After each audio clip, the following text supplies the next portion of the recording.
ഡൽഹി പോലീസിലെ special weapons and tactics കമാൻഡോയായ യുവതിയാണ് ഭർത്താവ് മർദ്ദിച്ച് കൊലപ്പെടുത്തിയത്. കാജൽ ചൌധരി എന്ന 27-കാരിയാണ് കൊല്ലപ്പെട്ടത്. ഭർത്താവ് അങ്കുർ കാജലിനെ തലയ്ക്ക് ഡമ്പലുകൊണ്ട് മർദ്ദിച്ചു കൊല്ലുകയായിരുന്നു. പ്രതിരോധ മന്ത്രാലയത്തിലെ ക്ലർക്കാണ് അങ്കുർ.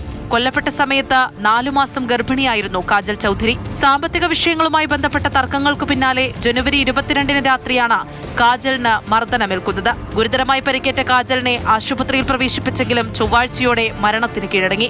ആക്രമിക്കപ്പെട്ട ദിവസം കാജൽ തന്നെ ഫോണിൽ വിളിച്ചിരുന്നുവെന്ന് സഹോദരൻ നിഖിൽ പറഞ്ഞു.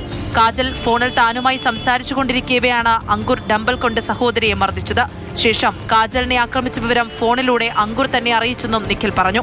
2023-ലാണ് കാജലും അങ്കുറും വിവാഹിതരായത്. അങ്കുറും കുടുംബവും സ്ത്രീധനം ആവശ്യപ്പെട്ട് കാജലിനെ തുടർച്ചയായി പീഡിപ്പിച്ചിരുന്നെന്നാണ് യുവതിയുടെ കുടുംബത്തിന്റെ ആരോപണം. അറസ്റ്റിലായ അങ്കുറിനെ കോടതി ജുഡീഷ്യൽ കസ്റ്റഡിയിൽ റിമാൻഡ് ചെയ്തു. കാജലിനും അങ്കുറിനും 1.5 വയസ്സുള്ള ഒരു മകനുണ്ട്.